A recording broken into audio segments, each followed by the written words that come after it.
Učimo se Norwegian. Tema lekcije: kuhinjski pribor. En tallerken. Krožnik. En bolle. Skleda. En kopp. Skodelica. Et krus. Lonček. Et glass. Kozarec. En underskål. Krožniček. En gaffel. Vilice. En skje. Žlica. En teskje. Čajna žlička. En spiseskje. Jedilna žlica. En kniv. Nož. En smørkniv. Nož za maslo. Spisepinner. Jedilne palčke. En serviett. Prtiček. En dekkebrikke. Podstavek za krožnik. En duk. Prt. En kjele. Lonec. En panne. Ponev. En stekepanne. Ponev za cvrtje. En liten kjele. Kozica. Et lokk. Pokroka. En vannkoker. Kotliček. En tekanne. Čajnik. En mugge.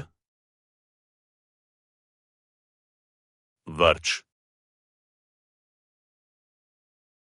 Et brett. Pladenj.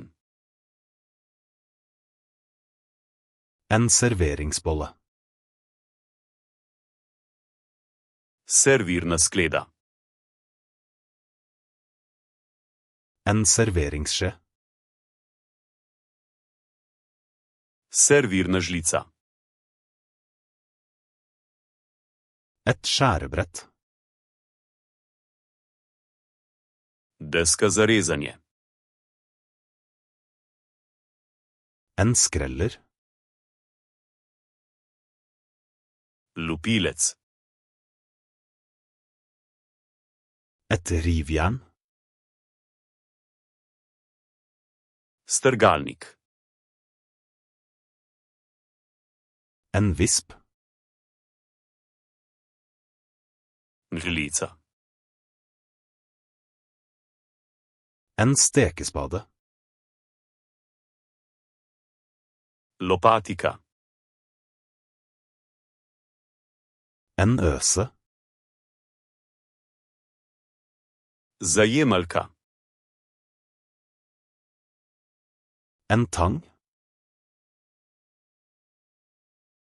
Klešče. Et målebeger. Merilna skodelica. En måleskje. Merilna žlica. Et dørslag. Cedilo. En sil. Sito. Et stekebrett. Pekač. En ildfast form. Posoda za peko. En røreskål. Skleda za mešanje. Et kjevle. Valjar. En grytevott. Kuhinjska rokavica. Et forkle.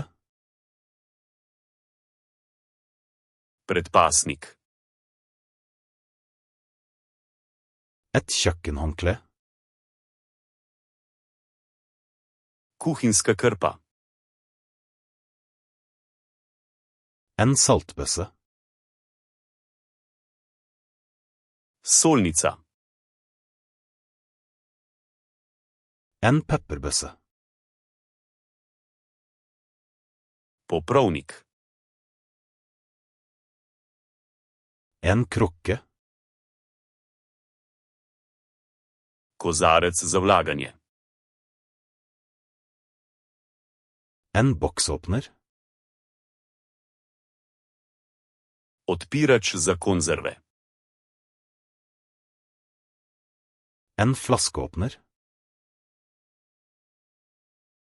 Odpirač za steklenice.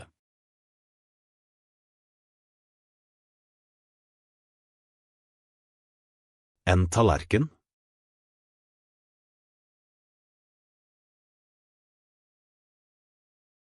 En sil.